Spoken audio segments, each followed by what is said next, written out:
네,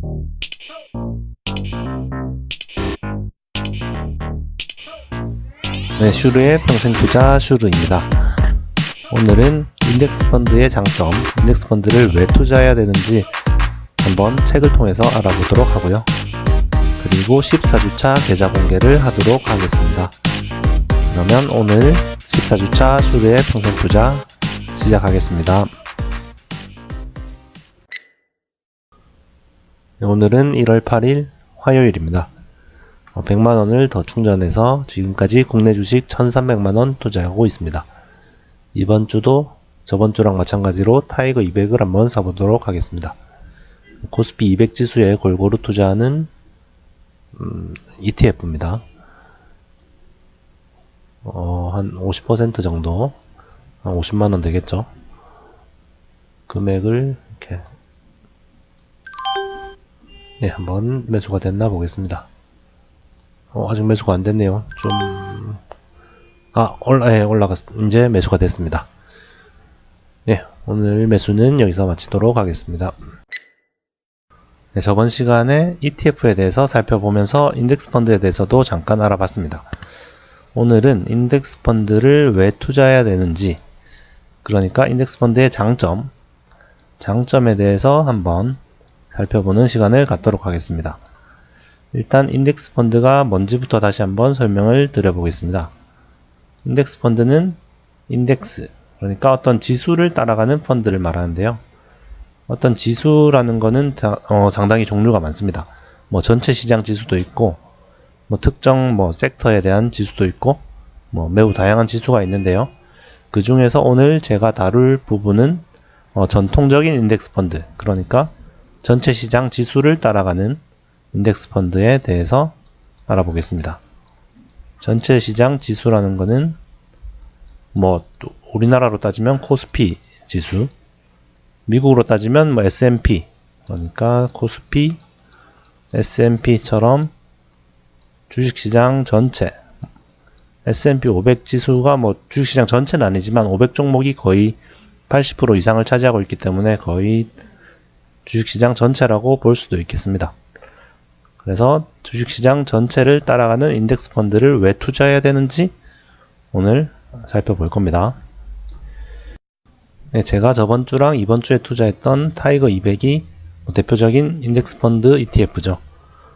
수수료가 0.05%고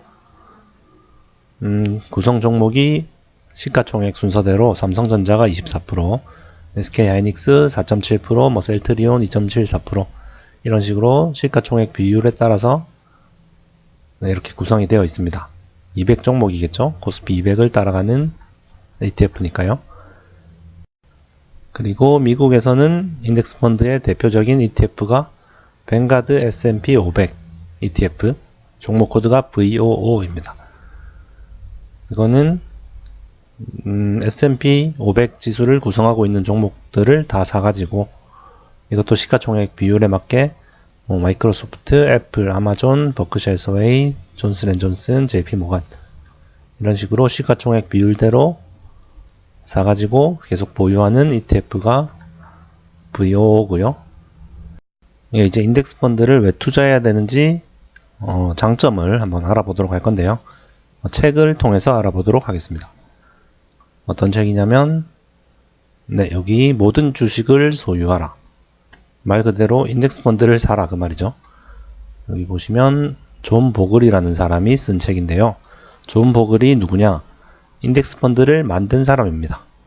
인덱스 펀드를 최초로 만든 사람이니까 그 사람이 설명하는 책이니까 인덱스 펀드를 알아보는데 이만한 책은 없겠죠? 아까 그 뱅가드 S&P 500 그 회사, 뱅가드 회사를 만든 사람이 존 보글이죠. 이 사람이 1975년도에 최초로 인덱스 펀드를 만들었습니다. 인덱스 펀드의 장점 첫 번째, 종목 선택의 위험을 줄인다. 종목 선택하는 게 위험한 건가요? 당연히 위험한 거죠. 어떤 한 종목을 선택을 했는데 그 회사가 망해버리면 돈을 다 날리는 거잖아요. 그래서 어떤 회사를 선정하는 것은 매우 위험한 행위입니다. 나름대로 열심히 분석하고 뭐 연구하고 해서 종목을 선택하지만 그래도 그 회사에 어떤 일이 일어날지는 아무도 모르는 거니까요. 그러니까 종목 선택의 위험을 줄인다는 말은 분산 투자를 한다는 거죠.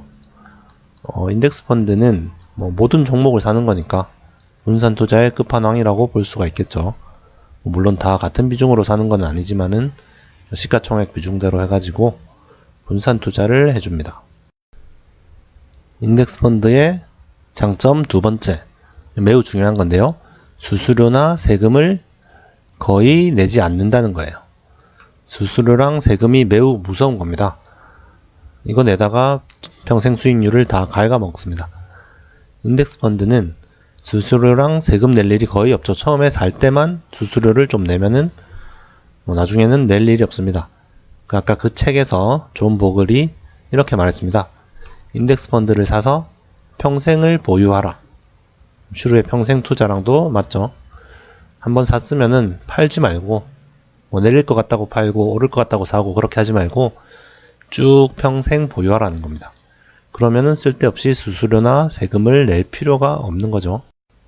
계속 샀다 팔았다 할 때마다 다 비용이 드는 거죠. 한국 시장 같은 경우는 한번 팔 때마다 세금이 0.3% 나오죠. 수수료는 요즘 무료인 곳이 많지만, 그리고 미국 시장 같은 경우에는 양도세가 있습니다. 양도 차익의 22%를 세금으로 내야 돼요. 그리고 거래 수수료도 내야 되고요. 그렇기 때문에 이런 게 쌓이면은 정말 어마어마한 차이가 생깁니다. 1, 2년 단위로는 1년에 한 1%, 2%겠지만 10년 단위로는 몇십 프로씩 차이가 나기 때문에 이 수수료랑 세금 내지 않는 게 매우 중요하거든요. 물론 종목 선택을 잘 해서 잘 적기에 딱 사고 팔면은 수수료랑 세금이 아깝지 않겠지만 저는 딱 정확한 시간에 사고 팔고 이런 게 잘 안 되거든요. 물론 대단한 고수분들은 그런 게 가능할지 모르겠지만 괜히 사고 파는 거는 이제 수수료랑 세금을 더 내는 행위일 뿐이다. 이렇게 생각을 하기 때문에 인덱스 펀드를 사면 매우 돈을 아낄 수가 있겠습니다. 꼭 인덱스 펀드만이 아니라 그냥 일반 주식을 살 때도 잦은 거래를 하면은 수수료랑 세금으로 다 날려먹으니까요. 한번 샀으면은 평생을 가져간다는 마음으로 보유를 하는 게 좋겠습니다. 인덱스 펀드의 장점 세 번째, 펀드 선택에 따른 위험을 줄인다. 펀드 선택하는 것도 매우 위험한 일입니다. 유명한 펀드 매니저가 운영하는 펀드는 높은 수수료를 주고 사람들이 많이 맡기잖아요. 근데 그 유명한 펀드 매니저가 올해는 잘했지만 내년에는 잘할 거라는 보장이 전혀 없습니다. 매년 계속 높은 수익률을 내는 펀드는 거의 없어요. 거의 없고, 그냥 인덱스 펀드, S&P 500 지수를 그대로 따라가는 인덱스 펀드를 사면은 이건 항상 중간은 하잖아요. 중간보다 상위권입니다, 오히려. 여러 펀드 매니저들이 고심을 해서 종목을 사고 팔고 하는 것보다 S&P 500 지수가 훨씬 더 성적이 좋아요. 아무리 사고 팔아도 이 지수를 잘 못 따라간다는 거죠. 그래서 항상 중위권 이상, 상위권에 S&P 500이 들어갑니다. 이게 평균적으로 높은 게 제일 중요하죠. 제가 2주차 때도 설명을 드렸지만 이 변동성이 크면은 장기 수익률이 매우 낮아지는 거죠.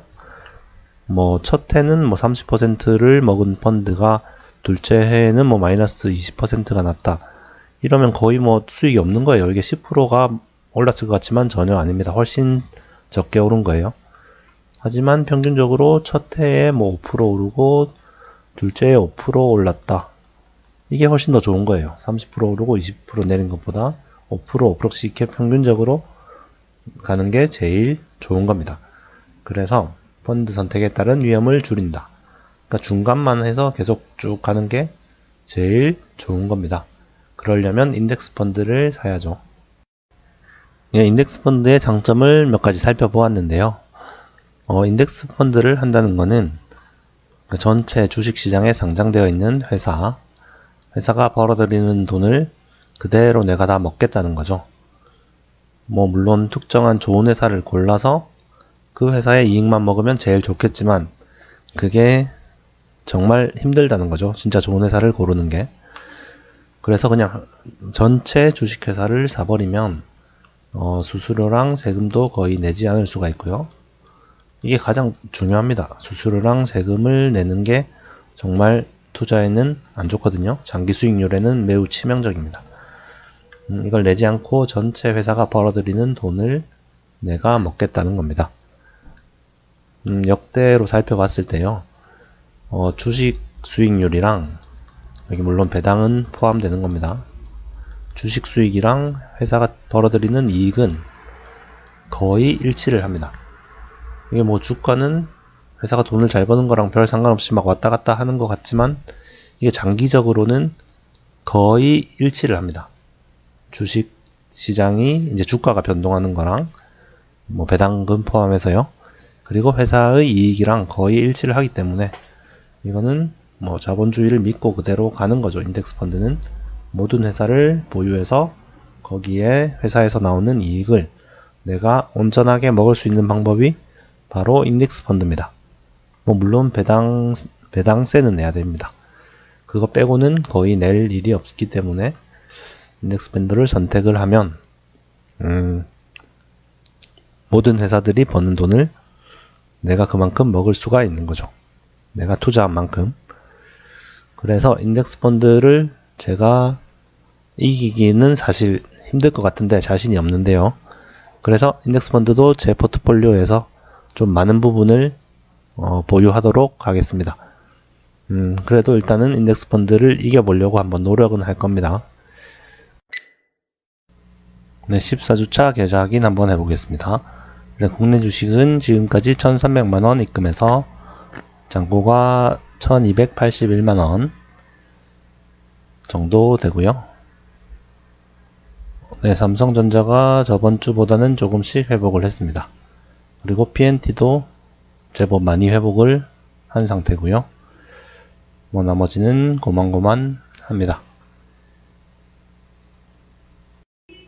다음으로 해외 주식 한번 보겠습니다. 해외 주식은 여전히 소프트뱅크만 가지고 있고요. 원화 추정 자산이 840만원. 뭐 저번주보다는 그래도 많이 회복을 했습니다. 네, 엑셀 한번 보겠습니다. 한국 주식 1300만원 투자해서 1280만원, 해외 주식 900만원 투자해서 840만원, 합계는 2200만원을 총 투자해서 잔고가 2121만원 정도 됩니다. 그래도 뭐 저번주보다는 뭐 제법 많이 회복을 했습니다. 여기 그래프를 보면은 저번주보다는 조금 폭이 줄어들었죠. 빨리 주황색이 여기 파란색을 초과해서 쭉쭉 올라가야 될 텐데요. 네, 이번주 계좌 확인 마치고요. 다음주 15주차에 뵙도록 하겠습니다. 감사합니다.